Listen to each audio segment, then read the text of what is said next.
ကချင်ပြည်နယ်ဟူးကောင်းကြိုင်ဝမ်ဒေသမှာလယ်မြေက2သိန်းကိုယူဇရကုမ္ပဏီကသိမ်းပိုက်ထားတဲ့ကိစ္စနဲ့ပတ်သက်ပြီးဒေသခံတောင်သူတွေနဲ့အမျိုးသားဒီမိုကရေစီအင်အားစု NDF ပါတီဒေါ်ပေါက်ကြတို့ကဒီကနေ့သတင်းစာရှင်းလင်းပွဲတစ်ခုပြုလုပ်ခဲ့ပါတယ်အပြည့်အစုံကိုကျွန်တော်တို့အဖွဲ့သားကိုဂျေကတင်ပြပေးမှာပါခင်ဗျာ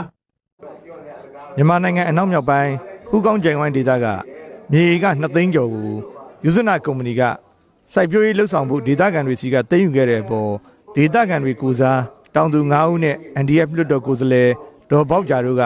ရန်ကုန်မြို့ City Star Hotel မှာဒီကနေ့မနေ့ကသတင်းစာရှင်းလင်းပွဲလုပ်ခဲ့ပါတယ်1996ခုနှစ်မှာယူဇနာကုမ္ပဏီကမြေဧက2သိန်းသိမ်းယူခဲ့ပြီးတဧကကို7,000ပဲရော်ကြီးပေးခဲ့တာကြောင့်ဒေသခံတောင်သူတွေကကချင်ပြည်နယ်အစိုးရစီတိုင်တန်းခဲ့ပေမဲ့လို့ပြည်နယ်အစိုးရက3ကြိမ်တိတိပတ်လက်ချင်းခံခဲ့ရတဲ့အကြောင်းကိုဟူးကောင်းကြိုင်ဝမ်ဒေသဝါရဇက်နတ်ဆိုင်ကြီးရွာကဦးမရမ်ဇော်ဆိုင်ကသတင်းစာရှင်းလင်းပွဲမှာပြောခဲ့ပါတယ်ဒီစိတ်တုံးနဲ့အကုန်လုံးရဲ့တဲ့နိုင်ငံတော်ကလည်းပြည့်တဲ့လက်မမပါကြတဲ့လူလိုလည်းအခြေအနေလို့အဲ့ဒါဟိုဒီနာကျေတွေကလည်းအခုတရားရုံးဒီချနာရှင်ပြည်နယ်တရားရုံးကလည်းတည်ထားတဲ့အတိုင်းဆိုတော့လူလိုလို့တော့အဲ့ဒီမြင်အပြည့်တဲ့ချစ်တောင်းလုံးနဲ့ပဲပြည့်ဆိုတော့အဲ့ဒါဒီနေဘောကချင်ပြည်နယ်ဟာမြန်မာနိုင်ငံရဲ့ဒုတိယစပယ်ကြီးဖြစ်တဲ့အကြောင်းစိုင်းပုတ်တွေထောင်ထားပေမဲ့လို့စစ်အစိုးရလက်ထက်ကကချင်တောင်သူတွေကိုတနတ်ထောက်ပြီးလက်သိမ်းခဲ့တဲ့လုပ်ရက်တွေလုပ်ခဲ့တဲ့အကြောင်းကိုလည်းဘန်ကောက်ချေးရွာကဒေါ်ခေါမ်ဆိုင်ကပြောခဲ့ပါတယ်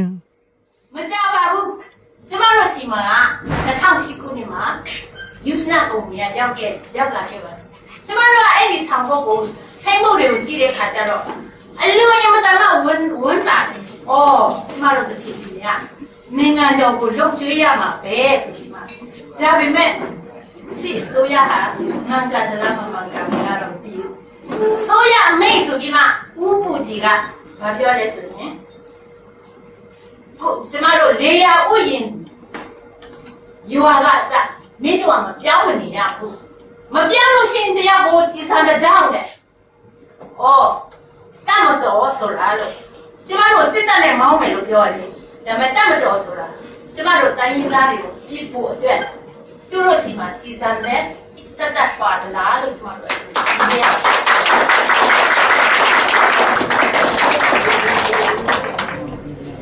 ဒီသတင်းစာရှင်းလင်းပွဲမှာယူဇနာကုမ္ပဏီနဲ့ဒေါ်ပေါက်ကြတို့ဆွေးနွေးခဲ့တဲ့အချက်လက်တွေကိုလည်းဒေါ်ပေါက်ကြကထပ်ဆင့်ရှင်းလင်းခဲ့ပါတယ်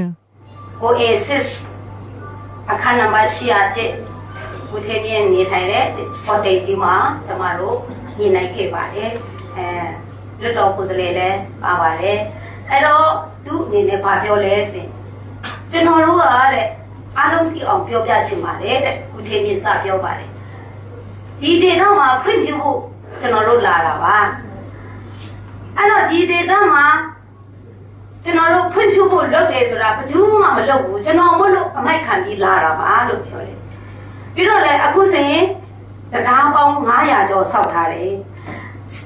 ကျောင်းကြီးများစွာသူတို့လုပ်ပေးထားတယ်တဲ့ပြီးတော့လည်းဆေးရုံကြီးလည်းဆောက်ပေးထားတယ်လို့သူကပြောတယ်ပြီးတော့အရန်ကောင်းတဲ့ပုံစံတွေသူကအကုန်ပြောတယ်ပြောတဲ့အခါမှာကျမအနေနဲ့လို့ဦးထေဒီလိုကျမတို့ရဲ့ဒေတာမှာ